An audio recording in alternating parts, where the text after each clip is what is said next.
2 கொரிந்தியர் 11:2 சொல்கிறது, நான் உங்களை கற்புள்ள கன்னிகையாக கிறிஸ்து எனும் ஒரே புருஷனுக்கு ஒப்புவிக்க நியமித்தபடியால் உங்களுக்காக தெய்வ வைராக்கியம் கொண்டிருக்கிறேன்.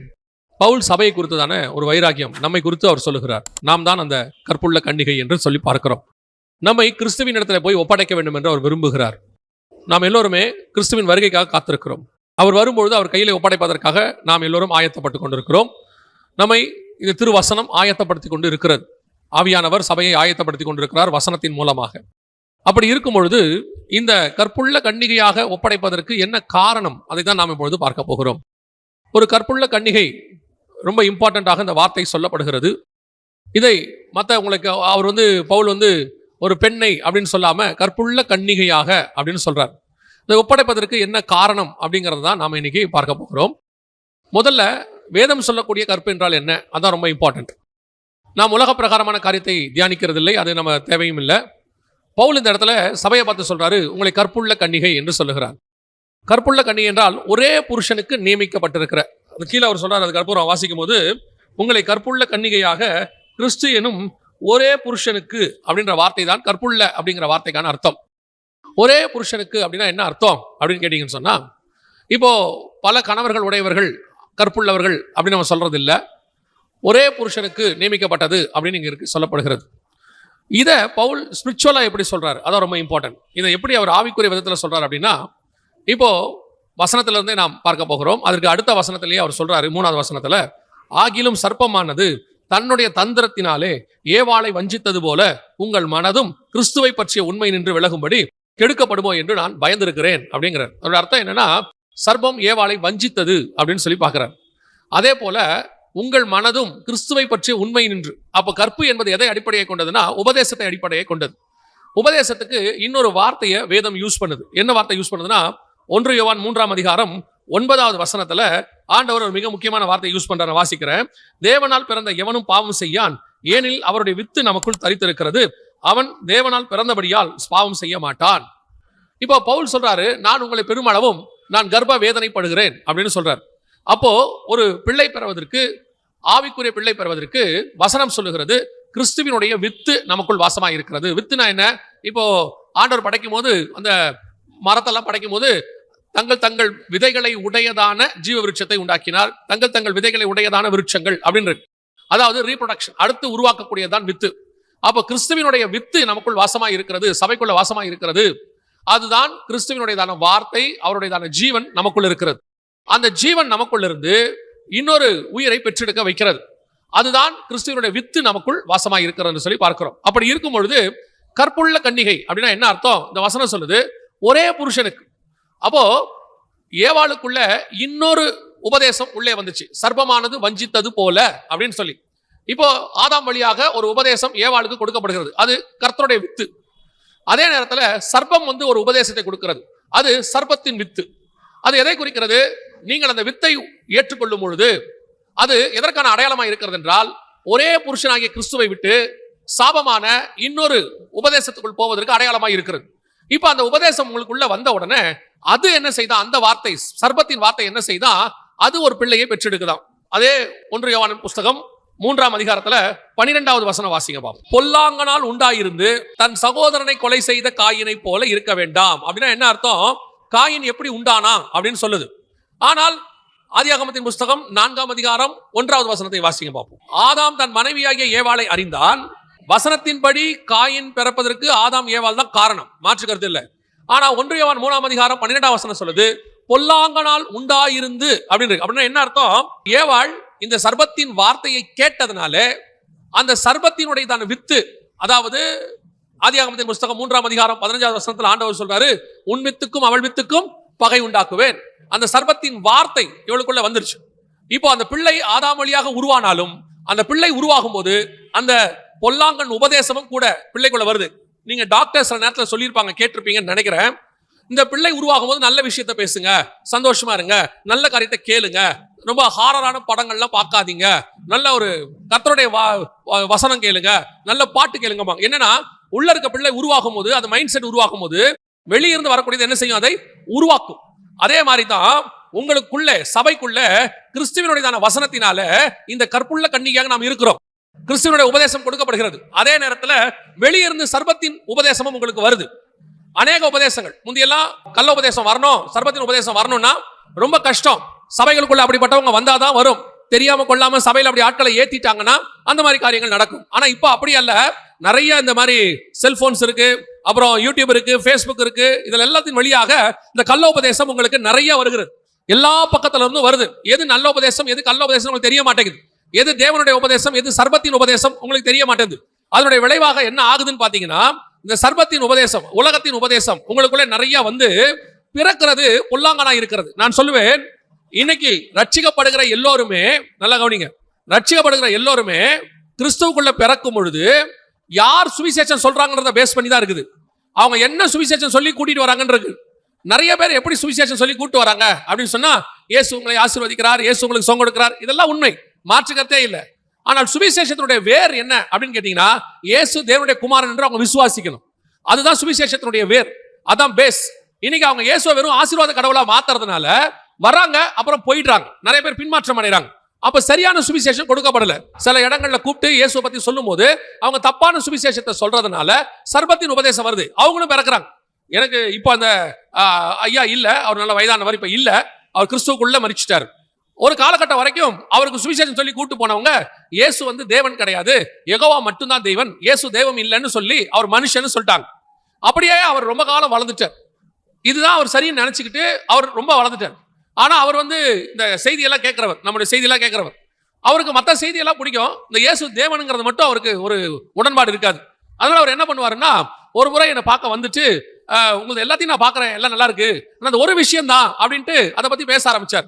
அப்ப வசனத்துல இருந்து இயேசு தேவன் என்பதற்கு எல்லாத்தையும் எடுத்து கொடுத்த உடனே அவரு இது நாள் வரைக்கும் என்னை வந்து தப்பா நடத்திட்டாங்க அப்படின்னு சொல்லிட்டு சத்தியத்துக்கு ஒரே நாள்ல திரும்பினார். அப்பதான் அவருக்கு மெய்யான ரட்சிப்பு வருது. நல்லா புரிஞ்சுக்கொள்ளுங்க, இது வரைக்கும் அவர் என்ன ஆகல, ரட்சிக்கப்படல. ஆனா அவர் புறஜாதி மார்க்கத்துல இருந்து கிறிஸ்துவுக்குள்ள வந்ததாக நினைச்சுக்கிட்டாரு. வந்து ரொம்ப நாள், கிட்டத்தட்ட பல வருஷங்கள் அங்க இருந்தார். ஆனால் இப்ப அவருக்குள்ள இருந்தது பொல்லாங்கானின் உபதேசம், சர்பத்தின் உபதேசம். இயேசு தெய்வம் இல்லை என்று சொல்லுகிற எல்லாருமே அந்தி கிறிஸ்து என்று வேதம் சொல்லுகிறது. இயேசுவை தேவனுடைய குமாரன் என்று விசுவாசியாதவன் தான் அந்தி கிறிஸ்துன்னு இருக்கு. அப்படி சொல்லும் போது அந்த மாதிரி பொல்லாங்கின் உபதேசத்தினால் அவர்கள் பிறக்கிறார்கள். அப்படிப்பட்டவங்களும் சர்ச்சுக்குள்ள இருப்பாங்க. அப்படிப்பட்ட ஆட்கள் இங்கே இருப்பாங்க. நான் சொல்றது ஒரு உதாரணம். இந்த மாதிரி நிறைய உபதேசங்கள் இருக்கு. இதெல்லாம் வந்து சபைக்குள்ள வந்துடுது.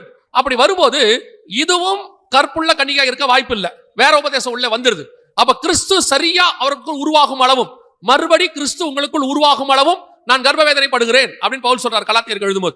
அப்ப நாம கிறிஸ்துவுக்குள்ளாக மறுபடி பிறக்கணும், உருவாகணும். கிறிஸ்து நமக்குள்ள உருவாகி அவர் வந்து பிறக்கணும். அப்படின்னா என்ன அர்த்தம் அப்படின்னா, சரியான உபதேசத்துக்குள் நீங்கள் வர வேண்டும், சரியான காரியம். அதோடு கூட மற்ற உபதேசங்கள் கலக்காதபடி நீங்கள் பார்த்துக்கொள்ள வேண்டும். வந்து சொல்லுவாங்க, நிறைய விஷயங்கள் சொல்லுவாங்க, அப்படி கலக்காம பாத்துக்கிறீங்க பாத்தீங்களா, அதற்கு பேர் தான் கற்புள்ள கன்னிகைன்னு பேர். யார் என்ன சொன்னாலும் சரி, இதுதான் உபதேசம். இந்த உபதேசத்தை தவிர வேறொரு உபதேசம் இல்லை. பவுல் சொல்றாரு, நாங்கள் உங்களுக்கு சொல்லிய இந்த உபதேசத்தை அல்லாமல் வேறொரு உபதேசத்தை தூதனே வந்து சொன்னாலும் என்ன செய்யாதிருங்கள், ஏற்றுக்கொள்ளாதிருங்கள். ஏன்? இதான் பர்ஃபெக்ட் டாக்டரின். இந்த டாக்டரினை தாண்டி வேறொரு டாக்டரினை யாரோ வந்து நூதனமா சொல்றாங்க, புதுசா சொல்றாங்கன்னா நீங்க அக்செப்ட் பண்ணக்கூடாது. அக்செப்ட் பண்ணாம இருக்கீங்கல்ல, அதற்கு பேர் தான் கற்புள்ள கன்னிகை அப்படின்னு அர்த்தம். கற்பு என்பது ஒரு பக்கம், கன்னிகை என்பது இன்னொன்னு. எதுக்கு சொல்ல வரணும், இப்ப கன்னிகை குறித்து தான் பார்க்க போறோம். இந்த கற்புங்கிறத புரிஞ்சுக்கிறதுக்காக சொல்றேன். கற்புங்கிறது கல்யாணம் ஆனவங்களுக்கு இருக்குது, கன்னிகைனா கல்யாணம் ஆகாதவங்க அர்த்தம். ஆனா பவுல் சொல்றாரு, கற்புள்ள கன்னிகையானா உங்களை கற்புள்ள கல்யாணம் ஆகாத ஒரு கல்யாணம் பண்ணி வைக்க போற ஒரு பிள்ளையா ஒப்படைக்கிற அப்படின்றாரு. ஆனால் கற்பு என்பது கல்யாணம் ஆனவங்களுக்கு இருக்கு. கல்யாணம் ஆனவங்களோ அதுக்கப்புறம் கணவனோ மனைவியோ இன்னொரு காரியத்தை நீங்கள் உபதேசத்தை ஏற்றுக்கொள்ளும் பொழுது அல்லது இன்னொரு தவறான காரியத்தை செய்யும் பொழுது கற்பு போய்விடுகிறது.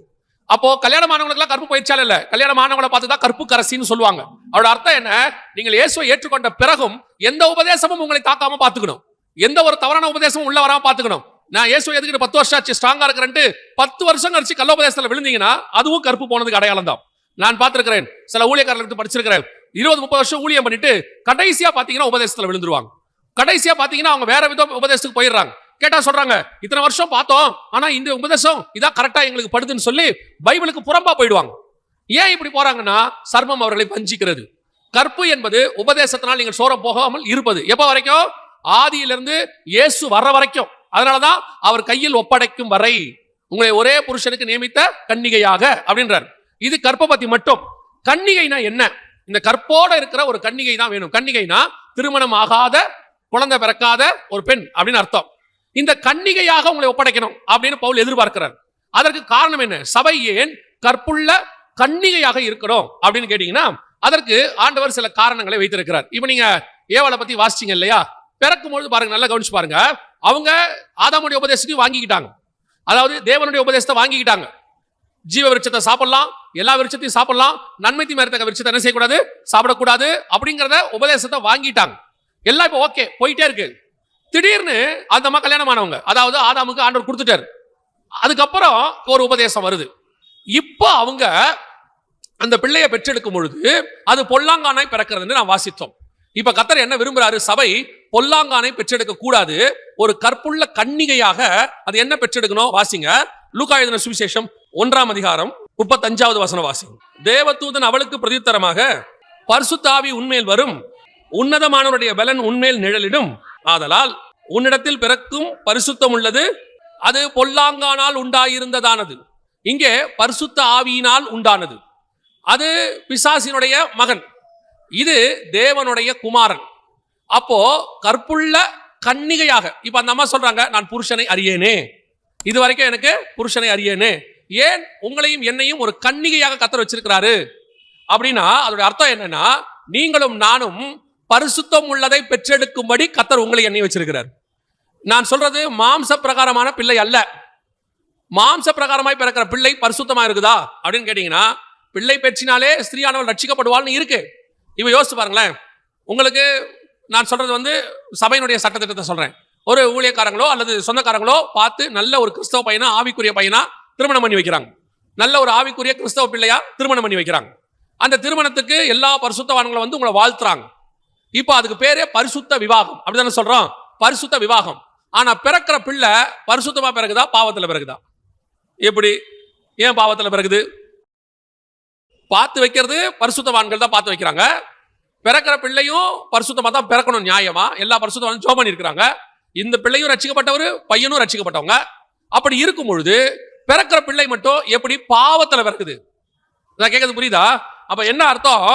நாம என்னதான் பரிசுத்தமா இருந்து பிள்ளை பிறந்தாலும் வசனம் சொல்லுது, பிள்ளை பிறக்கும் பொழுது அது மாம்சத்துக்குள்ளாக இருந்து பிறக்குது. அந்த பிள்ளை பரிசுத்தம் உள்ளதா இருந்தாலும் மாம்சத்துக்குள்ள இருக்கு. மாம்சம் என்பது எப்படி இருக்கிறது என்றால் அது உலகத்துக்குரியதா இருக்கு. அதனால நாள் ஆக ஆக பிள்ளை என்னவாயிடுது? பாவம் செய்யற பிள்ளையா மாறிடுது. அப்புறம் ஒரு இடத்துல அந்த பிள்ளைக்கு என்ன தேவைப்படுது? ரட்சிப்பு தேவைப்படுது. அந்த பிள்ளைக்கு ஒரு நாள் பாவ மன்னிப்பு தேவைப்படுது. அதுக்கப்புறம் அந்த பிள்ளை பாவ மன்னிப்புக்குள்ள வந்து பாவத்தை அறிக்கை செய்து அதுக்கப்புறம் பரிசுத்தம் உள்ளதா மாறுது. சரி, அதுக்கப்புறம் அதுக்கு பிள்ளை பிறகுது, அது பரிசுத்தமா இருக்கானா? இல்ல, அதுவும் பாவமா தான் இருக்கு. அப்ப என்ன அர்த்தம்? இந்த இடத்துல உனக்குள் பிறக்கிறது பரிசுத்தமாய் உள்ளது அப்படின்னு சொல்றது, ஆண்டவர் சொல்றது மாம்ச பிள்ளையே அல்ல. நமக்குள்ள இருந்து பிறக்கிறது பரிசுத்தம் உள்ளதா இருக்கிறது அப்படின்னு சொல்றது ஆவிக்குரிய பிள்ளைய. உங்களது எதுக்காக ஆண்டவர் உங்களை கற்புள்ள கன்னிகையா வச்சிருக்கிறாருன்னா, உங்க மூலமாக நிறைய பரிசுத்தமான ஆவிக்குரிய பிள்ளை பிறக்கணும். இப்ப யோசிச்சு பாருங்க, நீங்க பிள்ளை பிறக்குது, அது அப்புறமா ரட்சிக்கப்பட்டு பரிசுத்தமா மாறுது. ஆனா உங்களுக்கு ஒரு ஆவிக்குரிய பிள்ளை பிறக்குதுன்னு வச்சுக்கோங்க. நீங்க போய் ஒரு சுவிசேஷம் சொல்றீங்க. சுவிசேஷம் சொன்ன உடனே அவன் கிறிஸ்துவுக்குள் மறுபடி பிறக்கிறான். பிறக்கும் போது அவன் எப்படி பிறக்கிறான்? ரட்சிக்கப்பட்டு கிறிஸ்துவுக்குள்ள நீதிமானாய், ரத்தத்தால் கழுவப்பட்டு நீதிமானாய் பரிசுத்தமாய் மாறுறான். அப்ப பிள்ளை பிறக்கும் போதே எப்படி பிறக்குது? பரிசுத்தமா பிறக்குது. இப்ப நீங்க சொல்லுவாங்க பொதுவா, இவர் தான் எங்க ஆவிக்குரிய பிள்ளை, இது ஆவிக்குரிய தாய், ஆவிக்குரிய தகப்பன், இவங்க தான் எனக்கு சுவிசேஷம் சொன்னாங்க, இவங்க மூலமா ரட்சிக்கப்பட்டேன். அது உண்மை. ஆனால் உங்களுக்குள்ள கிறிஸ்துவுக்குள்ள பிறக்கிற அந்த பிள்ளை பிறக்கும் போதே எப்படி பிறக்குது? சுத்தமா, பரிசுத்தமா, நீதிமானா கிறிஸ்துவுக்குள்ள பிறக்குது. இதுதான் உனக்குள் பிறக்கிறது பரிசுத்தம் உள்ளதா இருக்கிறது. பரிசுத்த ஆவியினால் உண்டானது, தேவனுடைய குமாரன் எனப்படும். இப்போ நீங்க பிறந்த உடனே நீங்க ஒருத்தருக்கு சுவிசேஷம் சொல்றீங்க. அந்த சுவிசேஷத்தை ஏற்றுக்கொண்டு அவர் கிறிஸ்துவுக்குள்ள வந்த உடனே வசனம் சொல்லுது, ஏற்றுக்கொண்டவர் எத்தனை பேரும் அத்தனை பேரும் பிள்ளைகளாகும்படிக்கு அதிகாரம் கொடுத்தார். யாருக்கு பிள்ளை? தேவனுக்கு பிள்ளை, தேவனுடைய குமாரன் எனப்படும். இப்போ அது என்னவா மாறிடுச்சு? பரிசுத்தமா மாறிடுச்சு. அப்போ நீங்கள் பெற்றெடுக்க வேண்டிய பிள்ளை ஆவிக்குரிய பிள்ளை. மாம்ச பிள்ளை வேணாமா? அது உங்க இஷ்டம். அது கர்த்தர் உங்களுக்கு கொடுக்கிறது, நீங்க கர்த்தர்ட்ட வாங்கிக்கிறது, அது உங்களுக்கும் தேவனுக்கும் உள்ளது. ஆனால் நீங்கள் கண்டிப்பாக பெற வேண்டிய பிள்ளை எது? ஆவிக்குரிய பிள்ளை. சுவிசேஷம் சொல்லி உங்களுக்குள்ள ஆவிக்குரிய பிள்ளைகள் பிறக்கணும். அதுதான் பரிசுத்தம் உள்ளது. இன்னைக்கு ஆவிக்குரிய பிள்ளை பிறக்குதா? முதல்ல நீங்க சுவிசேஷம் சொல்றீங்களா? இன்னைக்கு சபையில சுவிசேஷம் சொல்றதுங்கிறது ஸ்டாப் ஆயிருச்சு. சுவிசேஷத்தை பத்தி கவலைப்படல. ஏன்னு சொன்னா, நாம 2 தலைமுறை 3 தலைமுறையா சர்ச்சில் இருக்கோம். சபை நிரம்பி இருக்கிறது. இனிமேல் சபைக்கு ஆத்துமா தேவையில்லைன்னு நீங்க முடிவு பண்ணிட்டீங்க. நான் சொல்றேன், சபைக்கு ஆத்துமா தேவையில்லை, பரலோகத்துக்கு ஆத்துமா தேவை, கிறிஸ்துவுக்கு ஆத்துமா தேவை. நீங்கள் போய் சகல ஜாதிகளுக்கும் சுவிசேஷம் சொல்லி கிறிஸ்துவுக்குள்ள அவங்களை பிறக்க பண்ணணும். அதுதான் பரிசுத்தம் உள்ளது. நீங்க என்னதான் இப்ப பாருங்க, மாம்சத்துல பிள்ளை பிறந்துரும், பிறக்கும் போது சந்தோஷம், வளர வளர சந்தோஷம். ஒரு காலகட்டத்தில் பிள்ளை பாவம் செய்யும் போது உங்களுக்கு துக்கம் வந்துருது, பிள்ளை தப்பு செய்து நினைக்கும் போது துக்கம் வந்துருது. எல்லாரும் என்ன பண்றாங்க தெரியுமா, நேரா பாஸ்டர் கிட்ட ஒரு ஜெபம் பண்ண சொல்றாங்க. ஜெப குறிப்பு, என் பிள்ளைக்காக ஜெபம் பண்ணுங்க, அவன் ரொம்ப ஆண்டவரை விட்டு தூரம் போயிருக்கிறான், இன்னும் ரட்சிக்கப்படாம இருக்கிறான். ஜெபத்தால தானே பிறந்தான். இன்னும் சிலர்லாம் ஜெபிச்சு பிள்ளைய பிறக்கிறாங்க, ஆண்டவரே எனக்கு குழந்தைய கொடுங்க. ஆனால் இந்த பிள்ளைகள் ரட்சிப்புக்குள்ள வர்றது வரைக்கும் நீங்க துக்கமா இருக்கிறீங்க. ஆனா நீங்க சுவிசேஷம் சொல்லி ஒரு பிள்ளை பிறந்துருச்சுன்னா பிறந்த உடனே நீங்க சந்தோஷமாயிருங்க. அந்த பிள்ளை அப்படியே சபைக்குள்ள வளருது. நீங்க சொல்றவரு என்ன வயசோ, 10 வயசோ, 5 வயசோ, 20 வயசோ, 40 வயசோ, 50 வயசோ, அவர் பிறந்த உடனே சந்தோஷமாயிருங்க. அவர் கொஞ்சம் கொஞ்சமா கிறிஸ்துவுக்குள்ள வளர்ந்து ஞானஸ்நானம் எடுத்து அபிஷேகம் பெற்று அவர் ஊழியக்காரரா மாறும்போது உங்களுக்கு ரொம்ப பெரிய சந்தோஷம். இதுதான் மெய்யான சந்தோஷம்.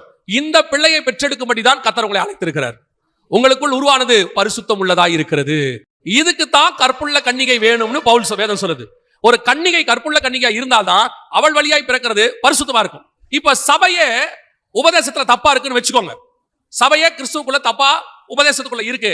அப்ப இவங்களுக்குள்ள பிறக்கிறதுலாம் எப்படி இருக்கும்? தப்பா இருக்கும், பொல்லாங்கனாக இருக்கும். இவங்களுக்குள்ள பிறக்கிறது கிறிஸ்துவுக்கு விரோதமாக இருக்கும். இப்போ உங்களுக்குள்ள பிறக்கிறது பரிசுத்தம் உள்ளதா, பொல்லாங்கனால் பிறக்கிறதா? அந்த பொல்லாங்கன் பிறக்கிறதும் பரிசுத்தமா பிறக்கிறதும் உங்க கையில தான் இருக்குது. நீங்க எந்த அளவுக்கு வசனத்துல உண்மையா இருக்கிறீங்களோ, எந்த அளவுக்கு நீங்கள் சத்தியத்துல நிக்கிறீங்களோ, எந்த அளவுக்கு நீங்கள் பரிசுத்தமா இருக்கிறீங்களோ, அந்த அளவுக்கு உங்களுக்குள் பிறக்கிறது பரிசுத்தமா இருக்கும். சொல்றது உங்களுக்கு புரியுதா? இப்ப நல்லா கவனிச்சு பாருங்க. ஒரு உதாரணத்துக்கு சொல்றேன். நீங்க நல்லா ஜெபிக்கிற தாய், நல்ல ஜெபிக்கிற தகப்பன், நல்ல வேதம் வாசிக்கிற தாய் தகப்பன், நீதிமான்கள், நீங்க பொய் சொல்ல மாட்டீங்க, பிள்ளைகளுக்கு முன்பாக சாட்சியுள்ள ஜீவன் வச்சுக்கோங்க. நார்மலாவே உங்களை பார்த்து வளர்ற பிள்ளை எப்படி இருக்கும் அதே மாதிரி வளரும். நான் சொல்றது போன தலைமுறை வரைக்கும் இந்த குடும்ப ஜெபம் எப்படி வந்துச்சு இதெல்லாம் பாத்தீங்கன்னா ஒரு 4 தலைமுறையா வந்துகிட்டே இருக்கும். இப்ப கூட பாருங்க, காலைல ஏன் சொன்ன பிள்ளைகள் பைபிள் வாசிக்க உட்காந்து எப்படி வாசிக்குதுன்னா, நமக்கு சின்ன வயசுல இருந்து சொல்லி கொடுத்துட்டே இருந்தாங்க. காலைல ஏன் சொன்ன என்ன பண்ணணும்? பைபிள் வாசிக்கணும். எங்க பாட்டி எல்லாம் சொல்லுவாங்க, பைபிள் வாசிக்காட்டி காப்பி கொடுக்க மாட்டாங்க. பைபிள் வாசிக்கிற என்ன கிடையாது, காப்பி கிடையாது. பைபிள் வாசி நல்ல பல் வளைக்கிட்டு பைபிள் வாசிக்கணும். வாசி முடிச்ச வந்தா காஃபியே கொடுப்பாங்க, டிஃபன் கொடுப்பாங்க. அப்படி பழக்கம் பண்ணி பண்ணி அதுக்கப்புறம் காலைல ஏன் சொன்னா ஆட்டோமேட்டிக்கா என்ன வாசிக்கிறோம்? பைபிள் வாசிக்கிறோம். இது ஒரு பழக்கம், நம்மளை பார்த்து நம்முடைய சந்ததி கத்துக்கொள்ளுகிற பழக்கம். இதே மாதிரி நீங்க நல்ல பைபிள் வாசிக்கிறவங்களா இருந்து, ஜெபம் பண்றவங்களா இருந்து, பரிசுத்தம் உள்ளதா இருந்தா உங்க பிள்ளையும் அதை என்ன செய்யும்? அப்படியே ஃபாலோ பண்ணும். எனக்கு தெரிஞ்சு ஏறக்குறைய ஒரு 150-200 வருஷமா இதை ஃபாலோ பண்ணிட்டு வந்துட்டோம். இந்த ஜெனரேஷன்ல தான் பிறக்கிறது பரிசுத்தமா இல்ல. எனக்கு 2 ஃப்ரெண்ட்ஸ் கொடுத்தாரு ஆண்டவர். அவங்க 2 பேரும் பாத்தீங்கன்னு சொன்னா நல்ல டெய்லி ஜெபம் பண்றவங்க. அவங்களுக்கு இத்தனைக்கு என் வயசு தான். அவங்களும் அப்ப காலேஜ் போறவங்க தான், ஸ்கூல் படிச்சு முடிச்ச நேரம். அவங்க பாத்தீங்கன்னா டெய்லி ஒரு மணி நேரம் ஜெபம் பண்ணுவாங்க. என்ன அவங்க கூப்பிடுவாங்க, டேய் வாடா ஜெபம் பண்ணலாம் வாடான்னு கூப்பிடுவாங்க. அங்க இருந்து சர்ச்சுக்கு போனா அங்க இருக்கிற பாஸ்டர்ஸ், அசிஸ்டன்ட் பாஸ்டர்ஸ் எல்லாம் நல்ல ஜெபம் பண்றவங்க, வேதம் வாசிக்கிறவங்க. அவங்க சொல்லுவாங்க, இந்த தம்பி வா ஜெபம் பண்ணலாம் வா அப்படிம்பாங்க. ஒரு சில பாஸ்டர், தம்பி இந்த செய்தியை கேளு, நல்ல மெசேஜ் இருக்கு கேளும்பாங்க. இது இப்படி ஒரு நல்ல ஸ்பிரிச்சுவல் என்வாயரன்மெண்ட். இப்போ எப்படி இருக்குது? இங்க வந்தாலும் இங்க வரும்போது எப்படி இருக்குது? டான்ஸ், பாட்டு, கூத்து ஆகி போச்சு. வீட்டுக்கு போனா யூடியூப், டிவி, சீரியல், சினிமா ஆகி போச்சு. ஒரு ஸ்பிரிச்சுவல் என்வாயரன்மெண்ட் கிடையாது, ஒரு ஜெபம் கிடையாது, குடும்ப ஜெபம் கிடையாது. எத்தனை குடும்பங்கள்ல குடும்ப ஜெபம்னு டெய்லி ரெகுலரா நடக்குது. டெய்லி ரெகுலரா 365 நாளும் மற்ற நாள் நடவர பெரும்பான்மையா எங்க வீட்டுல குடும்ப ஜெபம்னு ஒண்ணு உண்டு. எல்லாரும் கூடி உட்காந்து ஜெபம் பண்ணுவோம் அப்படின்னு கை தூக்க சொன்னா மிஞ்சி போச்சுன்னா ஒரு 10 கை வரும், அதுக்கு மேல வராது. இன்னைக்கு நமக்குள்ள அந்த பரிசுத்தம் உள்ளது பிறக்கிறதுக்கு வழியே இல்ல.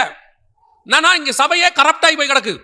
நமக்குள்ள இப்ப இருக்கிறதெல்லாம் இங்க டிவி பாக்குறது தப்பு இல்ல, சினிமா பாக்குறது தப்பு இல்ல, மற்ற காரியங்கள் செய்யறது தப்பு இல்ல. ஆனா சர்ச்சுக்கு வந்துட்டு போனா போதுங்கிற மைண்ட் செட்டுக்கு நீங்க வந்ததுனால அடுத்த ஜெனரேஷன் பிறக்குது இல்ல, அது பரிசுத்தமா இல்ல.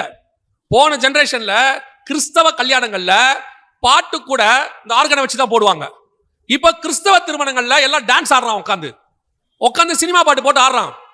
போன ஜெனரேஷன்ல வீடுகள்ல ரேடியோல கூட சினிமா பாட்டு கேட்க மாட்டாங்க, கேட்டா பாவம்பாங்க. இன்னைக்கு அது இல்ல. அப்படி இருக்கும்போது உங்களுக்குள்ள இருந்து பிறக்கிறது எப்படி பரிசுத்தமா இருக்கும்? காரணம் என்ன? அது அவங்க தப்பு இல்ல. பழிய தூக்கி நீங்க எங்க போறீங்க தெரியுமா? நாடு சரியில்லை, ஊரு சரியில்லை, அது சரியில்லை. நான் சொல்றேன், நீங்க சரியில்லை. நீங்கள் பிள்ளைகளுக்கு முன்பாக சாட்சியாய் நின்று இருக்கணும். உங்களை உங்க பிள்ளைகள் பார்த்திருக்கணும். உங்க பிள்ளைகளை என்னைக்காவது ஜெபத்துல உட்கார வச்சீங்களா? உங்க பிள்ளைகளை ஜெபத்துல உட்கார வைக்கிறத விட நீங்க அதிகம் சொன்னது என்ன தெரியுமா? புக் எடுத்து படி, எக்ஸாம் வருது, 10th exam, public exam, 12th exam, நீட்டுக்கு படி, அதை படி. என்னைக்காவது பைபிள் படின்னு சொன்னீங்களா? நாளைக்கு பிள்ளை டாக்டர் ஆயிடுது, இன்ஜினியர் ஆயிடுது, ஆனா கெட்டு போய் நிக்குது, கர்த்தரை விட்டு தூரம் போய் நிக்குது. பணம் இருக்கு, வீடு இருக்கு, ஆனா குடும்பம் இல்ல, டிவோர்ஸ் ஆகி நிக்குது. கிறிஸ்தவ குடும்பங்கள்ல ஏன் இப்படி டிவோர்ஸ் வந்து தெரியுமா? போன தலைமுறையில நீங்கள் அந்த பிள்ளைகளை பரிசுத்தம் உள்ளதாய் பெற்றெடுக்கவில்லை. உங்களுக்குள் பிறந்தது பரிசுத்தமா இல்லை. நீங்கள் நமக்கு முன்னாடி உள்ளவங்க சொல்லி கொடுத்தாங்க, அதை கரெக்டா போன ஜெனரேஷன் வரைக்கும் ஃபாலோ பண்ணோம். நம்ம அந்த பயம் இருந்துச்சு, தேவ பயம். இப்ப தேவ பயமே கிடையாது, சர்ச்சுக்கு கிடையாது, தேவ பயம் கிடையாது. அதனுடைய விளைவு என்ன? சபை பொல்லாங்கனை பெற்றெடுக்கிறது. யோசிச்சு பாருங்க, சபைக்குள்ள வாலிப பையன் உள்ள வந்து சண்டை போடுறான், கெட்ட வார்த்தை பேசுறான். உன் பையன் கெட்ட வார்த்தை எப்படி பேசுறான், எப்படி வந்துச்சு, அதை பத்தி உங்களுக்கு கொஞ்சமாவது வாதம் இருக்கா? மனசுல இருக்காது. இது எல்லாத்துக்கும் என்ன எங்க இருக்கு காரணம்? அவன் என்ன ஒரு நாள்ல கெட்டு போனானா? இல்ல. விதைக்க வேண்டிய விதையை சரியா விதைக்கல, வளர்க்க வேண்டிய முறையை சரியா வளர்க்கல. அவனை நீங்க உட்கார வைக்கிற நாளில் பைபிளுக்கு நேரா உட்கார வைக்கல, ஜெபிக்க வேண்டிய நேரத்தில் ஒழுங்கா ஜெபிக்க வைக்கல, குடும்ப ஜெபம் இல்ல, வேத வாசிப்பு இல்ல. ஒரு ஜெனரேஷன் முடிஞ்சிருச்சு. இப்பவும் சொல்றேன், கர்த்தர் சபையை ஒரு கன்னிகையாக, பரிசுத்தம் உள்ளதை பெற்றெடுக்கிற கன்னிகையாக எதிர்பார்க்கிறார். அடுத்த ஜெனரேஷனாவது ஒழுங்கா பிறக்கணும். வருக தாமதிச்சா இப்பவாவது தீர்மானம் எடுங்க. இப்போ ஒண்ணும் கெட்டு போகல, இப்ப தீர்மானம் எடுங்க, உட்கார வைங்க. இன்னைக்கு பிறக்கிறது கற்புள்ளது அல்ல, பிறக்கிறது பரிசுத்தம் உள்ளது அல்ல. அதான் இங்க நடந்துட்டு இருக்குது. உங்க இடத்துல கர்த்தர் எதிர்பார்க்கிற முதலாவது விஷயம் என்ன அப்படின்னு கேட்டீங்கன்னா, ஏன் உங்களை கன்னிகையா கர்த்தர் எதிர்பார்க்கிறார்னா, உங்கள் மூலமாக பரிசுத்தம் உள்ளதை பிறக்க வைக்க விரும்புகிறார். அந்த பரிசுத்தம் உள்ளதுதான் தேவனுடைய குமாரனாய் மாறும். அதுக்கு தான் கர்த்தர் சொல்றார். இரண்டாவது, உங்களை ஏன் ஒரு கன்னிகையா கர்த்தர் எதிர்பார்க்கிறார்? வாசிங்க 1 ராஜாக்களின் புஸ்தகம் 1ஆம் அதிகாரம் 2வது வசனம் வாசி. கன்னியாகிய ஒரு சிறு பெண்ணை ராஜாவாகிய எங்கள் ஆண்டவனுக்கு தேடுவோம் என்று சொல்லி. இரண்டாவது, ஏன் சபை கன்னியாக இருக்க வேண்டும்? கற்புள்ளதில்ல, ஏற்கனவே அதை பத்தி பார்த்துட்டோம். முதல்ல ஏன் அது கன்னியா இருக்கணும்னா, அது பிறக்கிறது பரிசுத்தமா இருக்கணும், அதுக்காக அது கன்னியாக இருக்கணும். இரண்டாவது, ஏன் சபை கன்னியாக இருக்க வேண்டும்? அனல் உண்டாக்கும்படிக்கு அப்படின்னு வசனம் சொல்லுது. கவனிச்சுக்கொள்ளுங்க. இந்த சம்பவம், ராஜா கோமா ஸ்டேஜில் இருக்காரு. எந்த ராஜா? தாவீது ராஜா. தாவீது யாரு? இஸ்ரவேலினுடைய ராஜ்யபாரம். அவர் தான் இஸ்ரவேல சக்சஸ்ஃபுல் கிங். ஒரு நாள் கரடியை ஜெயிச்சவர், ஒரு நாள் சிங்கத்தை ஜெயிச்சவர், ஒரு நாள் கோலியாத்தை ஜெயிச்சவர், எல்லாம் உண்மை. ஆனா இன்னைக்கு ராஜா அனல் இல்லாமல் படுத்து கிடக்கிறார். ராஜாவுடைய பழைய ஹிஸ்டரி நல்ல ஹிஸ்டரி, அவரை பத்தி தான காரியத்தை படிச்சா சக்சஸ்ஃபுல் கிங். ஆனால் இன்னைக்கு ராஜாவுடைய நிலைமை என்ன? இதே மாதிரி தான், கோச்சிக்காதிய, நான் சொல்றது உண்மை. இதே மாதிரி தான் சபை பெருமையும் டினாமினேஷன் பெருமையும் 150 வருஷம், 200 வருஷம், 300 வருஷம் நாம் எல்லோரும் ஒரு காலகட்டத்தில் இந்தியாவில மிகப்பெரிய சாதனைகளை செய்தவர்கள் தான்.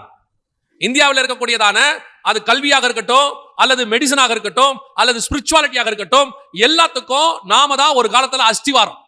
அதுல மாற்றுக்கிறதே இல்லை. ஆனா இன்னைக்கு திருச்சபையின் நிலைமை என்ன?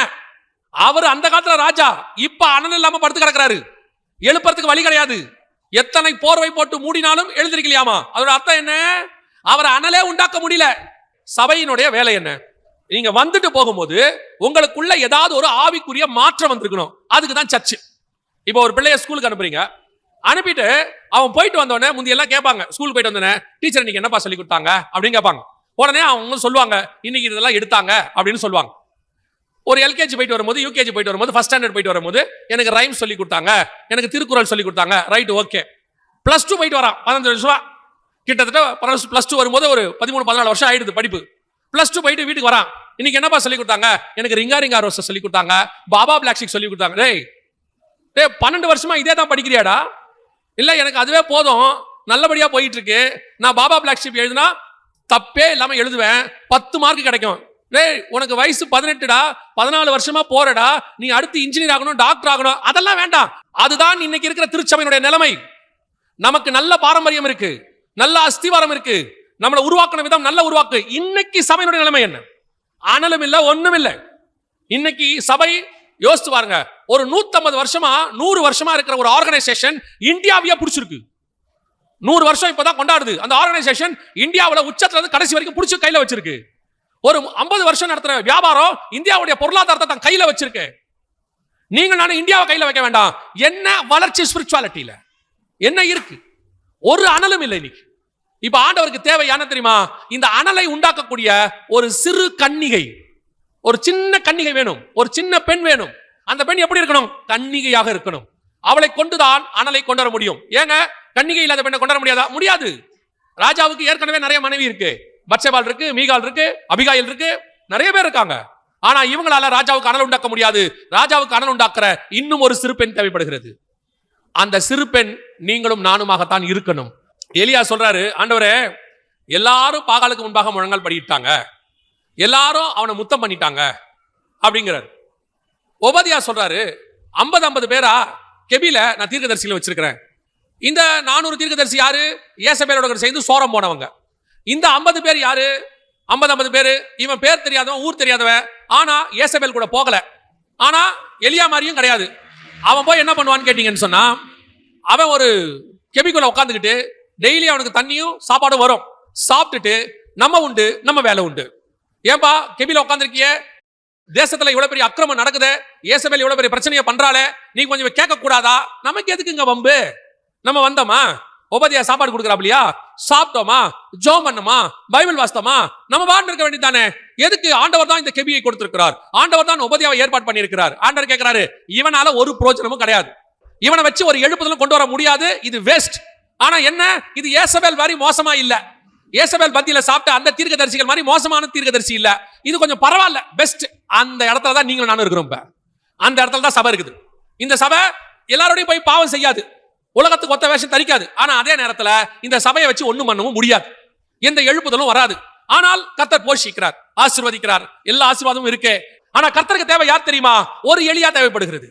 அவன் ஒருத்தன் தான் அக்கினியை இறக்குகிறவன், அந்த ஒருத்தன் தான் இப்ப தேவைப்படுகிறான். அந்த சிறு பெண் தேவைப்படுகிறது, அவள் தான் அனல் உண்டாக்கக்கூடியவள். அந்த கூட்டமாய் நீங்கள் இருந்தால்தான் நீங்கள் மேகத்தில் எடுத்துக்கொள்ளப்படுகிற கூட்டத்தில் இருப்பீர்கள். இல்லை என்றால் ஒரு நாள் காணாமல் போயிருவீங்க, என்ன ஆச்சுன்னு தெரியாது. இன்னைக்கு எஸ்தரை பார்த்து மொர்தெகாய் சொல்வாரு, இது கிரியை செய்ய வேண்டிய காலம், இன்று நீ சும்மா இருந்தால் குற்றம் நாளை உன்மேல் சுமரும். சபை கிரியை செய்ய வேண்டிய இடத்துல இருக்கே. நான் ஏன் சர்ச்சு ஓகே, நாங்க கரெக்டா வருஷத்துக்கு ஒரு தடவை 3-4 பண்டிகை கொண்டாடணும், நாங்க நல்லா இருக்கோம், கர்த்தர் ஆசீர்வதிக்கிறாரு, வியாபாரத்தை ஆசீர்வதிக்கிறாரு, பெண் பிள்ளைகளுக்கு கல்யாணம் பண்ணி வச்சோம், 3 தலைமுறை இருக்கிறோம், எங்களுக்கு ஒரு கவலையும் இல்லை, உங்களுக்கு ஒரு கவலையும் இல்லை, நீங்கள் கெபிக்குள் உட்கார்ந்து சாப்பிடுகிறவர்கள். ஆனால் உங்களால் தேவனுக்கு என்ன பிரயோஜனம்? இல்லைங்க, நாங்க தசமா காணிக்கைலாம் கொடுத்துறோம், அதெல்லாம் கர்த்தர் உங்களுக்கு கொடுத்ததுல நீங்க திருப்பி தரீங்க. உங்களால் கர்த்தருக்கு என்ன பிரயோஜனம்? அந்த சிறு பெண் யார்? அந்த அனல் உண்டாக்கக்கூடியது யார்? நம்மளை பார்த்து என்ன சொல்றான்? கொஞ்சம் யோசிச்சு பாருங்க, உங்களுக்கு ஏதாவது தோணுதா பாருங்க. நாம கிட்டத்தட்ட 1700 இருந்து இங்க இருக்கோம், இந்தியாவில் இருக்கிறோம். மார்ட்டின் லூத்தர் 1540, நம்ம 1700 இங்க வந்துட்டோம். 1700களுக்கு மேல நம்ம இங்க இருக்கிறோம். கிட்டத்தட்ட 200 வருஷத்துக்கு மேல, 250 வருஷத்துக்கு 300 வருஷமா இங்க இருக்கோம். இந்த 300 வருஷமா இருக்கிற நம்மள நம்ம என்ன பண்ணிட்டு இருக்கோம்? இங்க என்ன நடக்குது? நம்மளை வச்சு என்ன என்ன என்ன நடக்குது? யோசிச்சு பாருங்களேன். ஏதாவது ஒண்ணு நம்மளை கொண்டு ஏதாவது ஒண்ணு இருக்கா? இந்த கெபில இருக்கிற 50 பேர் மாதிரி தான் இருக்கோம். நம்ம அப்படியே இருக்கோம், எந்த விதமான மாற்றம் இல்லை, அப்படியே ஒரு மாதிரி செட்டில்டு. கேட்டா நாங்க இந்தியா முழுக்க இருக்கோம், நாங்க இங்க சிஎஸ்ஐ, அங்க சிஎன்ஐ, நாங்க இந்தியா முழுக்க இருக்கோம், உலகம் முழுக்க இருக்கோம், புரோட்டஸ்டன்ட்ஸ் இருக்கோம். என்ன நம்மளால ஒரு அனல் உண்டாக்க முடியுதா? நம்ம தான் செய்யணும். நம்ம செய்யாம வேற யாராலையும் செய்ய முடியாது. இவ்வளவு பெரிய பாரம்பரியத்தில் இருக்கிற நீங்கள் நானும் கிறிஸ்துவுக்காக எழும்பினால் இந்த தேசம் கிறிஸ்துவனுடைய தேசமாக, கிறிஸ்துவை அறிகிற தேசமாக மாறிடும். You want to act. ஒரு சாட்டிஸ்பாக்சன் இருக்கு, ஒரு டைல்யூஷன் இருக்கு, ஒரு சேச்சுரேஷன் லெவல் குறைஞ்சு போன, ஆக்சிஜன் லெவல் குறைஞ்சு போன லெவல்ல இருக்கிறோம். எங்கேயோ நடக்கிற சோதோமின் பாவத்துக்கு மம்ரையில உட்கார்ந்துட்டு ஒருத்தன் ஜெபம் பண்றான், ஆண்டவரே அங்க நீதிமானத்தை அழிச்சிடாதீங்கப்பா அப்படின்னு. எங்கேயோ இருக்கிற மாசிடோனியாவுக்கு இங்க இருக்கிற பவுலை கூட்டிட்டு போறாங்க, எங்கேயோ இருக்கிற கொர்நேலியஸ் வீட்டுக்கு பேதுருவை கூட்டிட்டு போறாங்க. ஆனா உங்களுக்கு நீங்க இருக்கிற இந்த பட்டணத்தின் மேலே இல்லையே, ஒரு பாரம் இல்லையே. ஏதோ நம்ம அழகா வர்றது, நல்ல ஜாலியா சபையில உட்கார்றது, 1.5 மணி நேரம் முடிக்கிறது, போய்கிட்டே இருக்கிறது. என்ன பிரயோஜனம்? திருப்பியும் சொல்றேன், நான் என் குடும்பம் என் சர்ச்சு நல்லா இருக்கும், பீஸ்ஃபுல்லா இருக்கும், வந்தோம் சாப்பிட்டோம் செத்தோம்னா உங்களால கிறிஸ்துவுக்கு பிரயோஜனம் இல்லைன்னா நீங்கள் மறக்கப்பட்டு போவீர்கள். உங்களுக்குள்ள ஒரு வைராக்கியம் வரணும், ஒரு எழுப்புதல் வரணும். அதுக்கு நான் காரணமா இருக்கணும், நான் என் சபை காரணமா இருக்கணும். எதையாகிலும் என்னை கொண்டு செய்யுங்க ஆண்டவரேன்னு ஒரு காரியம் வரணும். தெரியுமா, ஒரே ஒரு மார்ட்டின் லூத்தர் இவ்வளோ பெரியதான மாற்றத்தை உலகத்துல கொண்டு வர முடியுமானால் அவரால் ஏற்படப்பட்ட இவ்வளவு பெரிய சந்ததி எவ்வளவு பெரிய மாற்றத்தை கொண்டு வரணும். அந்த மனுஷனுக்குள்ள இருந்த வைராக்கியம் எங்கே? நான் எனக்கு நல்ல வேலை, சம்பளம், கடைசி வரைக்கும் சாப்பாடு, அப்படியே சாப்பிட்டோம் போனோம்னு உட்கார்ந்தினா ஒரு நாள் வரும். தயவு செய்து ஒரு தீர்மானம் எடுங்கள், கிறிஸ்துவுக்காக ஒரு வைராக்கியம் உள்ள சபையாக, ஒரு எழுப்புதல் கொண்டு வருகிற சபையாக, எதையாவது கிறிஸ்துவுக்கு செய்கிற சபையாக நாங்க மாறணும். ஆண்டவரே எங்களை பயன்படுத்துங்க. அதுக்கப்புறம் எந்த நேபுகாத் நேச்சாரும் நிக்க முடியாது, எந்த பெல்ஷாசாரும் நிக்க முடியாது, எந்த ராஜாவும் சிங்கக்கேபில போட முடியாது. அத்தனை பேரும் நம்முடைய தேவனுக்கு முன்பாக முழங்கால் படியிட வேண்டுமே ஒழிய கர்த்தர் நமக்காக வைராக்கியம் பாராட்டுவார். ஆனா அந்த ஒரு எலியா எங்கே? அந்த ஒரு சர்ச் எங்கே? அந்த அக்கினி இறக்கக்கூடிய ஒரு ஆள் எங்கே? அந்த அக்கினியை உண்டாக்கக்கூடிய அந்த சிறு பெண் எங்கே? அதைத்தான் கர்த்தர் எதிர்பார்க்கிறார். இன்னைக்கு ஒரு தீர்மானம். நான் சொல்றேன், ஒரு 120 பேர் ஊக்கமா ஜெபம் பண்ணீங்கன்னா போதும், உங்களை கொண்டு கர்த்தர் பெரிய காரியத்தை செய்வார். உங்களுக்குள்ள அப்படி ஒரு எழுப்புதல் மாற்றம் உங்க சபைக்குள்ள வந்துருச்சுன்னா போதும், உங்களை கொண்டு கர்த்தர் இந்தியா முழுக்க மாற்றத்தை கொண்டு வர வல்லமை உள்ளவராக இருக்கிறார். அல்லேலூயா. உனக்கு இப்ப வைராக்கியம் வரணும். இன்னைக்கு உனக்கு தோணணும், ஆண்டவரே என்னை கொண்டு ஏதாவது செய்யுங்கப்பா, இந்த எங்க சபையை பயன்படுத்துங்க ஆண்டவரே. இந்த சின்ன தீக்குச்சியை பெரிய லெவல்ல கர்த்தர் மாத்த வல்லமை உள்ளவராக இருக்கிறார். அல்லேலூயா. கடைசியாக ஒரு கன்னிகை எதற்காக அவர்கள் தேடுகிறார்கள்? வாசிங்க, முடிக்கலாம். எஸ்தரின் புஸ்தகம் 2ஆம் அதிகாரம் 3ஆம் வசனம் வாசிங்க. அதற்காக ராஜா தம்முடைய ராஜ்யத்தின் நாடுகளில் எல்லாம் விசாரிப்புக்காரரை வைக்க வேண்டும். இவர்கள் ரூபவதிகளாயிருக்கிற சகல கன்னி பெண்களையும் கூட்டி சூசான் அரமனையில் இருக்கிற கன்னி மாடத்துக்கு அழைத்து வந்து ஸ்திரீகளை காவல் பண்ணுகிற ராஜாவின் பிரதானியாகிய ஏகாயின் வசத்திலே ஒப்புவிக்க வேண்டும். அவர்களுடைய சுத்திகரிப்புக்கு வேண்டியவைகள் அவர்களுக்கு கொடுக்கப்பட வேண்டும். இந்த எஸ்தரை ஏன் அவர்கள் கன்னிகையாக கொண்டு வர வேண்டும்? எஸ்தர் ஏன் அங்கே கொண்டு வரப்படுகிறாள்? ஏன் கொண்டு வந்து ஒருத்தங்கிட்ட ஒப்படைச்சு, ஏகா கிட்ட ஒப்படைச்சு, அவளை பரிசுத்தமாக்கி சுத்திகரிச்சு எல்லா காரியத்தையும் செஞ்சு, அதோட கூட அவளுக்கு 12 மாசம் சுத்திகரிப்பு பண்ணி, அவ கேட்கறதெல்லாம் கொடுத்து ராஜாவுடைய அரண்மனைக்கு அனுப்பி அவளை ராஜகுமாரத்தியா ஏன் மாத்துறாங்க? அந்த அளவுக்கு தேவன் கொண்டு வருவதற்கான நோக்கம் என்ன? இந்த கன்னி பெண்ணை ஏன் ராஜாவுக்கு கொடுக்க வேண்டும் என்று சொன்னால், எஸ்தரை கொண்டு வந்ததுக்கு பின்னால் தேவனுக்கு ஒரு பெரிய திட்டம் இருக்கு. என்ன திட்டம்? ஒரு நாள் எஸ்தருக்கு என்ன கிடைக்குதுன்னு மட்டும் பாருங்க. வாசிங்க, 8ஆம் அதிகாரம் 4வது வசனம் வாசிங்க. அப்பொழுது ராஜா ஒரு செங்கோலை யாருக்கு நீட்டினான்? எஸ்தருக்கு நீட்டினான். அந்த செங்கோலை எஸ்தர் பிடிச்சானா அவளுக்கு என்ன நடக்கும் தெரியுமா? 8வது வசனம் வாசிங்க. இப்போதும் உங்களுக்கு இஷ்டமானபடி நீங்கள் ராஜாவின் நாமத்தினால் யூதருக்காக எழுதி ராஜாவின் மோதிரத்தினால் முத்திரை போடுங்கள். இந்த ராஜாவின் நாமம்ங்கிறதா இயேசுவின் நாமம். இந்த ராஜாவின் முத்திரைங்கிறதா பரிசுத்த ஆவியாகிய முத்திரை. இந்த எஸ்தர் ஏன் ராஜகுமாரத்தியாய் மாற்றப்பட்டாள்? இப்ப உங்களை என்னையும் ராஜாக்களும் ஆசாரியருமாய் கர்த்தர் அழைத்திருக்கிறார். வெளிப்படுத்தல் 1:6 சொல்லுது. சோ உங்களை என்னையும் ராஜாக்களும் ஆசாரியருமாய் அழைச்சிட்டார். ஏன் கர்த்தர் உங்களை வேறு விரிச்சு ஒரு கன்னிகை உள்ள சபையாக கொண்டு வந்து இன்னைக்கு ராஜா கிட்ட ஒப்படைச்சிருக்கிறார் தெரியுமா? முதலாவது, உன் மூலமாய் பரிசுத்தம் உள்ளது பிறக்க வேண்டும். 2வது, உன் மூலமாய் ஒரு மிகப்பெரிய எழுப்புதல் இந்த தேசத்தில் ஏற்பட வேண்டும். 3வது, கர்த்தர் அப்படிப்பட்ட சபையின் கையில, அப்படிப்பட்ட ஊழியர்கள் கையில கர்த்தர் ஒரு அத்தாரிட்டியை கொடுக்க விரும்புகிறார். என்ன விரும்புகிறார்? ஒரு அத்தாரிட்டி, ஒரு அதிகாரம். அந்த அதிகாரம் எதுக்கு தெரியுமா? இந்த தேசத்தில் உள்ள எல்லா ஜனங்களையும் காப்பாற்றுவதற்காக. ஒரு மிகப்பெரிய பேரழிவு நடக்க போது, அந்த பேரழிவுல அந்த ஜனங்களை காப்பாற்றுறதுக்கு அவளுக்கு ஒரு அதிகாரம் வேணும். யாருக்கு வேணும்? எஸ்தருக்கு வேணும். உனக்கு இஷ்டமானபடி செய். அப்ப அவ இஷ்டமானி தன்னுடைய ஜனங்களை காப்பாற்றணும்னா அதுக்கு எஸ்தர் முதலாவது ராஜாவுடைய அரண்மனைக்கு போய் ராஜா கிட்ட நல்ல பேர் வாங்கி ராஜா பக்கத்துல உட்கார்ந்து அவருக்கு பிரியமா நடந்துவிடும். இது நடந்தாதான் இது நடக்கும். அப்படி ராஜாவுக்கு பிரியமா நடக்கணும்னா எஸ்தர் கன்னியா இருந்தாதான் அந்த அரண்மனைக்கு வர முடியும். எஸ்தர் கல்யாணமானவளா இருந்தானா வர முடியாது. நான் சொல்ல உங்களுக்கு புரியுதா? அப்போ கிறிஸ்துவுக்குள்ள நீங்கள் பரிசுத்தம் உள்ளதாக, கிறிஸ்துவுக்கென்று வைராக்கியம் உள்ள சாட்சியாக நீங்கள் நிற்கும் பொழுது ஆண்டவர் உங்களை ராஜாக்களும் ஆசாரியருமாய் அழைத்தது மட்டுமல்ல, உங்களை கொண்டு தனக்கு இஷ்டமானதை செய்ய கர்த்தர் விரும்புகிறார். அந்த அதிகாரத்தை உங்கள் கையில கொடுக்க விரும்புகிறார். செங்கோலையும் கொடுக்க விரும்புறாராம், முத்திரை மோதிரத்தையும் கொடுக்க விரும்புறாராம். அந்த மோதிரத்தை யோசேப்பு கையில போட்டாச்சுன்னு சொன்னா சமஸ்த எகிப்தும் யோசேப்புக்கு முன்பாக பணிய வேண்டும். இந்த மோதிரத்தை மொர்தெகாய் போட்டாச்சுன்னா 127 நாட்டுக்கும் மொர்தெகாய் சொல்றதுதான் சட்டம். அந்த பரிசுத்த ஆவியாகிய முத்திரை உங்கள் மேலும் என் மேல் இருக்கிறதுனால, என் நாமத்தினால நீங்கள் பிசாசுகளை துரத்துவீர்கள், என் நாமத்தினால வியாதியஸ் மேல் கரங்களை வைப்பீர்கள், என் நாமத்தினால எதை கேட்டாலும் தருவேன். இதுதான் கர்த்தர் கொடுக்கிற அதிகாரம். இந்த அதிகாரத்தை வாங்கணும்னா சபை எப்படி இருக்கணும்? கன்னிகை உள்ள சபையாக இருக்கணும். இன்னைக்கு கர்த்தர் அதிகாரத்தை கையில வச்சிருக்கிறார். கர்த்தர் வல்லமையா பயன்படுத்த விரும்புகிறார். கர்த்தருக்கு தேவை அந்த வல்லமையாய் பயன்படக்கூடிய ஒரு பாத்திரம். கர்த்தருக்கு என்று எழுப்பி பிரகாசிக்கக்கூடிய ஒரு பாத்திரம் வேணும். அதுக்கு தன்னை சுத்திகரிக்க ஒப்பு கொடுத்து கன்னிகையா வச்சுக்கிட்டு கர்த்தருக்காக காத்திருக்கிற ஒரு கற்புள்ள கன்னிகை ஆண்டவருக்கு தேவைப்படுது. உன்னை ஆண்டவர், நான் சொல்றது மாம்ச பிரகாரமா இல்ல, ஆவிக்குரிய விதத்துல. எந்த உபதேச கலப்படம் இல்லாம கர்த்தருடைய விஷன் என்னவோ அதான் என் விஷன். கர்த்தர் என்ன விரும்புறாரோ அதான் நான் செய்வேன். கர்த்தர் எங்க போய் சொல்றாரோ அதான் இயேசு சொல்றாரு, என் பிதாவின் சித்தத்தையே நான் செய்கிறபடினால். பிதா என்ன பண்ணிட்டாராம்? எல்லா அதிகாரத்தையும் இயேசு கையில ஒப்படைச்சிட்டாராம். யோவான் 13 சொல்லுது. அதே மாதிரி தான் நீங்கள் பிதாவின் சித்தத்தையே செய்கிறவங்களா நாம மாறிட்டோம்னா, இயேசுவின் சித்தத்தையே நாம செய்கிறவங்களா மாறிட்டோம்னா சகல அதிகாரத்தையும் இயேசு நம் கையில் கொடுப்பதற்கு தயாராக இருக்கிறார். என் நாமத்தினாலே நீங்கள் என்ன வேணாலும் செய்யலாம். அது கர்த்தர் கொடுக்கிற அதிகாரம். ஆனா அதை வாங்குற இடத்துல சபை இருக்குதா? சபை இன்னைக்கு அந்த தாட் இருக்குதா? எஸ்தர்ட்ட போய் அவங்க கேட்கறாங்க, உனக்கு என்ன வேணும் எஸ்தர்? எல்லாம் வாங்கிக்க, எனக்கு ஒண்ணு வேணான்ட்டா. எஸ்தர் என்ன சொல்லிட்டாங்க? எனக்கு ஒண்ணு வேணாம், இந்த ஏகா என்ன கொடுக்குறாரோ அதை மட்டும் கொடுக்க சொல்லுங்க, எனக்கு வேற ஒன்றும் ஸ்பெஷலா வேணாம். என்ன கூட இருக்கிற பெண்கள்லாம் சொல்லிருப்பாங்க எஸ்தரை பார்த்து, பைத்தியக்காரி மாதிரி பேசுற, என்ன கேட்டாலும் தருவாங்க எஸ்தர், கேளு. ஜாலியா கேளு. அவசனா ஒண்ணும் வேணாம், போய் எஸ்தர்ட்ட ஏகாட்ட சொல்லுங்க, அவர் என்ன கொடுக்குறாரு கொடுத்தாரு சொல்லுங்க. அப்புறம் இது முடிஞ்சிருச்சு. அப்புறம் ராஜா கூப்பிட்டு கேட்கிறார் எஸ்தர், எஸ்தர் உனக்கு என்ன வேணும் கேள், ராஜ்யத்தில் பாதி கட்டம் தரேன். அதெல்லாம் வேணாம் ராஜா, விட்டுருங்க.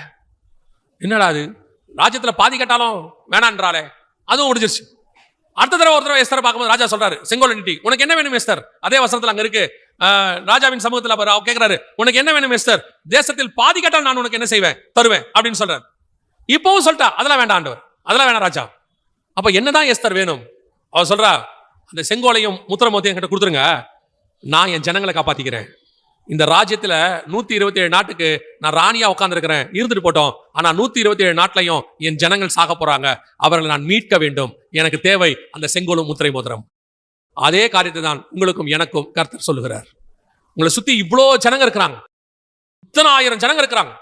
உங்களுக்கு கொஞ்சமாவது அவங்க மேல பாரம் வந்துச்சா? உங்ககிட்ட ஆண்டவர் எல்லாம் கொடுத்திருக்காரு. உங்களுக்கு தேவையான பணம் கொடுத்திருக்காரு, வாழ்றதுக்கு வசதி கொடுத்திருக்காரு, நல்ல வேலை கொடுத்திருக்காரு, ஒரு நிம்மதியான காரியத்தை கொடுத்திருக்கிறார். உங்களை சுத்தி இவ்வளவு பேர் இருக்கிறாங்களே. ஆனா நான் நினைக்கிறேன் இந்த கொரோனா நேரத்துல இருந்து, கொரோனாவுக்கு முன்னாடி கூட கொஞ்சம் உங்ககிட்ட ஈரம் இருந்துச்சு. என்ன ஈரம் இருந்துச்சுன்னா, ஏதாவது ஒன்று பேப்பர்ல யாராவது செத்ததை பார்த்தா கூட உச்சி கொட்டுவோம், நம்ம இப்படிலாம் ஆகுது, ரொம்ப மோசமா போச்சுங்க அப்படின்பா. இந்த கொரோனாவில் பல்கா ஜனங்க செத்ததை பார்த்ததுல உங்களுக்கு மரணத்தின் மேலேயே என்ன இல்லை, இப்போ ஒரு பரிதாபமே இல்லை. எவ்வளவு படிக்கிறீங்க பேப்பர்ல, பூகம்பத்துல 10,000 பேர் காணோம், இப்போ ஸ்ரீலங்கால மிகப்பெரிய வெள்ளம், அவ்வளவு பேரை காணோம். உங்களை கொஞ்சமா அசைச்சிச்சாது, அது உங்க இருதயத்தை ஷேக் பண்ணுச்சா? பண்ணல. உண்மையை சொல்றேன், ஒன்னும் பண்ணல. அந்த ஈரம் போயிடுச்சு. நம்ம கடைசி காலத்துல அன்பு தணிந்து போகும் இருக்குல்ல, அந்த அன்பு தணிந்து போகிற இடத்துக்கு வந்துட்டோம்.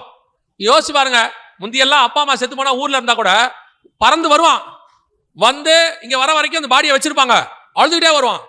இப்ப அவனே தான் சொல்றான், நீங்க வீடியோ காலில் காட்டிடுங்க, அவ்வளவு தூரம் வந்துட்டு போறதுக்கு முடியாது, ரொம்ப லேட் ஆகும். ஒருத்தன் சொல்றான், வந்துட்டு போனா 2 லட்சம் ரூபாய் டிக்கெட் ஆகும், அதனால என்ன பண்ணுங்க, வீடியோ காலில் ஆன்லைன்ல போட்டுருங்க பாத்துறேன்றான். இவ்வளவுதான் இன்னைக்கு, இதான் இன்னைக்கு உலகம், இவ்வளவுதான் அன்பு, கதை முடிஞ்சு. அதே மாதிரி நீங்கள் நானும் இருந்தால் ராஜகுமாரத்தியாய் மாற முடியாது. கர்த்தருக்கு தேவை பரிதவிக்கிற ஒரு இருதயம், இந்த ஜனங்களை குறித்த ஒரு பாரம், குறைஞ்சபட்சம் உங்க பட்டணத்தை பத்தின பாரம். ஏதாவது இந்த ஜனங்களுக்கு செய்ய முடியுமா? நீங்க மட்டும் வாழ்ந்து சந்தோஷமா பரலோகத்துக்கு போகணும்னு நினைக்காதீங்க. திருப்பியும் சொல்றேன், எஸ்தருக்கு மொர்தெகாய் சொன்னதை நான் திருப்பி உங்களுக்கு வாசிக்கிறேன், வாசிட்டு நான் முடிக்கிறேன். 4ஆம் அதிகாரம் 13-14 வாசிங்க. மொர்தெகாய் எஸ்தருக்கு திரும்பச் சொல்ல சொன்னது, நீ ராஜாவின் அரமனையில் இருக்கிறதினால் மற்ற யூதர் தப்பக்கூடாதிருக்க நீ தப்புவா என்று உன் மனதிலே நினைவு கொள்ளாதே. நீ இந்த காலத்திலே மௌனமாயிருந்தால் யூதருக்கு சகாயமும் ரட்சிப்பும் வேறொரு இடத்திலிருந்து எழும்பும். அப்பொழுது நீயும் உன் தகப்பன் குடும்பத்தாரும் அழிவீர்கள். நீ இப்படிப்பட்ட காலத்துக்கு உதவியாயிருக்கும்படி உனக்கு ராஜமேன்மை கிடைத்திருக்கலாமே, யாருக்கு தெரியும் என்று சொல்லச் சொன்னான். அவர் எப்படி சொல்றாருன்னா, நீயும் உன் தகப்பன் குடும்பத்தாரும் தப்பிக்கலான்னு மட்டும் கனவுல கூட நினைக்காத. இயேசுவை பத்தி சொல்லாம, அழிஞ்சு போகிற ஜனங்களை பத்தி பாரம் இல்லாம, அவங்கள பத்தி கொஞ்சம் கவலை இல்லாம, ஒரு ஆத்ம பாரம் இல்லாம, நான் நல்லா இருக்கேன், எனக்கு ஒரு சர்ச் இருக்கு, நான் சாப்பிட்டேன், நான் தூங்கினேன், நான் எழுந்திருச்சேன், எனக்கு தேவையானது இருக்கு, என் பேரம் பேத்தி வரைக்கும் சம்பாரிச்சு வச்சிருக்கேன், நான் யார் தெரியுமான்னு சொன்னா, நீயும் உன் தகப்பன் குடும்பத்தாரும் அழிவீர்கள். யாருக்கு தெரியும்? நான் என் ஃபேமிலி ஒரு பிரச்சனையும் இல்லை என்றால் இந்த ஜனங்களை காப்பாற்றுவதற்கு கர்த்தர் எங்கிருந்து வேணாலும் ஆட்களை எழுப்புவார். அவர்கள் தப்பிக்கும் போது நீயும் உன் குடும்பத்தாரும் உன் தகப்பன் வீட்டாரும் அழிவீர்கள். ஆண்டவரோட கொடுத்திருக்கிற ஆசீர்வாதம் எதுக்கு தெரியுமா? ஆண்டவருக்காக தான் கொடுத்திருக்கிறாரு. நீங்கள் எதையாகிலும் ஆண்டவருக்கு செஞ்சே ஆகணும். அது உங்க மேல் விழுந்த கடமை. செய்யாவிட்டால் உங்களுக்கு ஐயோ. சும்மா இருந்துட்டு போயிடலாம், தசமாங்காணிக்க கொடுத்துட்டா ஜீவ புஸ்தகத்துல பேர் எழுதிடுவாங்க, மாசம் சர்ச்சுக்கு சந்தா கொடுத்துட்டா பரலோகத்துக்கு கூட்டு போயிடுவாங்க. அதெல்லாம் ஒண்ணும் நடக்காது. யாரும் யாரையும் கூட்டிட்டு போக முடியாது. அதனால எவ்வளவுக்கு எவ்வளவு இப்பவே தேவனுக்கு பிரியமா நடக்க முடியுமோ அவ்வளவுக்கு அவ்வளவு நடந்தால் பரலோகத்துக்கு போவது எளிது. கர்த்தர் உங்களை ஒரு கன்னிகையாக எதிர்பார்க்கிறார். எதற்காக? பரிசுத்தம் உள்ளதை பெற்றெடுக்க, ஆத்துமாக்களை பெற்றெடுக்க. 2வது அனல் உண்டாக்க, ஒரு எழுப்புதலை கொண்டு வர. 3வது ஆத்துமாக்களுக்காக மன்றாட, ஜெபிக்க, இந்த ஜனங்களுக்கு போய் சுவிசேஷம் சொல்ல, எப்படியாவது ஒரு கூட்டத்தை ஆதாயம் பண்ண வேண்டும் என்ற பாரத்திற்காக கர்த்தர் உன்னை ஒரு சபையை தேர்ந்தெடுத்திருக்கிறார். நான் சொல்லிவிட்டு முடிக்கிறேன். நீங்க கர்த்தரால தேர்ந்தெடுக்கப்பட்டதுனாலதான் கர்த்தர் இது உங்ககிட்ட பேசினார். ஒருவேளை உங்க சபையை கர்த்தர் தேர்ந்தெடுக்கலனா உங்ககிட்ட பேச மாட்டார். கர்த்தர் ஒரு நாளும் வேஸ்டா ஒரு இடத்துல பேசவே மாட்டார். 1 மணி நேரம் கர்த்தர் உங்களோட கூட பேசி இருக்கிறாருன்னா உங்க சபை மேல கர்த்தருக்கு ஒரு பெரிய திட்டம் இருக்குன்னு அர்த்தம். அல்லேலூயா. இங்க இருக்கிறவங்களை கொண்டு கர்த்தர் பயன்படுத்த விரும்புகிறார். நம்மளை பார்த்து இந்தியாவே மீண்டும் எழுப்பதற்குள்ள வரணும். அல்லேலூயா. நாம் ஜெபிக்க போகிறோம். எந்திரிக்கலாமா நம்ம தேவ சமூகத்துல? இந்த 3 காரியங்களுக்காக தான் கர்த்தர் உங்களை அழைத்திருக்கிறார். சபையை கர்த்தர் சுத்திகரிக்கிறார். சபையை கர்த்தர் பார்க்கிறார். 1, உங்கள் மூலமாக பரிசுத்தம் உள்ளதை பெற்றெடுக்க. 2, உங்கள் மூலமாக ஒரு பெரிய அனலை உண்டாக்க. 3, உங்கள் மூலமாக அழிகிற ஆத்துமாக்களை பாதுகாக்க. உங்களை ஒப்பு கொடுத்தீங்கன்னா, இந்த கனமான காரியத்துக்கு ஒப்பு கொடுத்தீங்கன்னா, கடைசி காலத்துல கர்த்தர் எடுத்து பயன்படுத்துகிற கூர்மையும் உள்ள எந்திரம் நீங்க தான். புதிதும் கூர்மையான எந்திரம் நீங்க தான். நம்மளை பார்த்து ஏளனமா பேசுறவங்க எல்லாருக்கும் முன்னாடி நீ எழும்பணும். அங்க அனல் இல்ல, ஆவி இல்லைன்னு சொல்றவனுக்கு முன்னாடி நீ எழும்பணும். நீ பாரம்பரியம் எதுக்கும் உதவ மாட்டேன்னு சொல்றவனுக்கு முன்னாடி நீ எழும்பணும். இந்த சபை அதெல்லாம் படுத்துருச்சு, இனிமேட்டு அதுல எந்த காரியமும் வராதுன்னு சொல்றவனுக்கு முன்னாடி, இல்ல நான் இன்னும் அதே ஆவியோட இருக்க அக்கினியோட இருக்கிறேன்னு சொல்லி நீ எழும்பணும். உன்னை கர்த்தர் எழுப்ப விரும்புகிறார், பயன்படுத்த விரும்புகிறார். ஒப்பு கொடுப்போமா? நான் கர்த்தருக்கு என்ன கொடுக்கிறேன், சபையை விட்டுருங்க. நான் என்ன கொடுக்கிறேன், என்னை ஏதாவது ஆண்டவர் செய்யட்டும், என்னை எடுத்து பயன்படுத்தட்டும். என்ன ஒரு குச்சி, சிறு குச்சி மாதிரி பயன்படுத்தட்டும், ஒரு சின்ன கூழாங்கல்ல பயன்படுத்தட்டும். நான் என்ன அதுக்கு தருகிறேன். எதுக்காவது கர்த்தர் என்னை பயன்படுத்தட்டும், நான் என்ன கமிட் பண்றேன் அப்படிங்கிறவங்க மட்டும் உங்க கரங்களை ஆண்டவருக்கு நேராக உயர்த்தி உண்மையா இருதயத்தின் ஆழத்திலிருந்து பாரத்தோட, சும்மா எல்லா கூட்டத்தையும் தூக்குற மாதிரி தூக்காதீங்க. கரங்களை வேணா நான் பார்க்கலாம், இருதயத்தை கர்த்தர் பார்க்கிறார். உண்மையா அந்த பாரத்தோட ஏதாவது நான் ஆண்டவருக்கு செய்வேன். என்ன பயன்படுத்துங்க ஆண்டவர். இந்த கடைசி காலத்துல என் சபை ஒரு அக்கினி பற்றி எரிகிற சபையாக, கிறிஸ்துவுக்கான ஒரு வைராக்கியம் உள்ள சபையாக நாங்க மாறணும்ப்பா. அதுக்கு என்னுடைய பார்ட்டா நான் என்ன தர ஆண்டவரே அப்படி சொல்றவங்க எல்லாம் கரங்களை தேவனுக்கு நேராக உயர்த்தி, சர்வ வல்லமை உள்ள எங்கள் தகப்பனே, இம்மட்டும் எங்கள் மத்தியில் அசைவாடின ஆவியானவரே, எங்களோடு கூட பேசினவரே, இதோ கரங்களை உயர்த்தி இருக்கிறவர்களை நாங்கள் பார்க்கிறோம். இருதயத்தை நீர் பார்க்கிறீர் ஆண்டவரே. இங்க எத்தனை கிதியோன்கள் இருக்கிறாங்க உமக்கு தெரியும். இங்க எத்தனை தானியல்கள் இருக்கிறாங்க உங்களுக்கு தெரியும். இங்க எத்தனை மொர்தெக்காய்கள் இருக்கிறாங்க உங்களுக்கு தெரியும். இங்க எத்தனை எஸ்தர்கள் இருக்கிறாங்க உங்களுக்கு தெரியும். இங்க எத்தனை பவுல்கள் இருக்கிறாங்க உங்களுக்கு தெரியும். ஆண்டவரே எடுங்கப்பா, எடுத்து பயன்படுத்துங்கப்பா. இந்த கடைசி காலத்துல ஒரு பெரிய மாற்றம் இந்த சபையிலிருந்து ஆரம்பிக்கட்டும். இங்க இருக்கிற வாலிபர்கள் இருந்து ஆரம்பிக்கட்டும். இங்க இருக்கிற பெரியவங்கள்ல இருந்து ஆரம்பிக்கட்டும். ஆண்டவரே, ஒரு மார்ட்டின் லூத்தரை கொண்டு இவ்வளவு பெரிய காரியங்களை உங்களால் செய்ய முடியுமானால், இந்த ஒரு சபையை கொண்டு நீர் பெரிய காரியங்கள் செய்ய வல்லமை உள்ளவர் ஆண்டவரே. எங்க சபை இந்த மாவட்டத்துக்கே ஒரு முன்மாதிரி உள்ள சபையா மாறட்டும். இந்த ஜனங்களுக்குள்ள இருக்கிற அந்த அக்கினியானது இந்த மாவட்டம் முழுக்க பத்தி எரியட்டும். இந்த மாவட்டத்துக்குள்ள போற அக்கினி இந்த மாநிலம் முழுக்க எரியட்டும். அப்படி ஒரு காரியம் ஆரம்பிக்கட்டும். எங்க ஜனங்களை பயன்படுத்துங்கப்பா. உம்மை சந்திக்க வரத்துக்குள்ள ஏதாவது செஞ்சுட்டு உம்மை சந்திக்க வர கிருபை பாராட்டும். மகிமையுள்ள கரத்தில் எங்களை தாழ்த்துகிறோம் எங்கள் ஆண்டவர் இயேசு கிறிஸ்துவின் நாமத்தில் பிதாவே.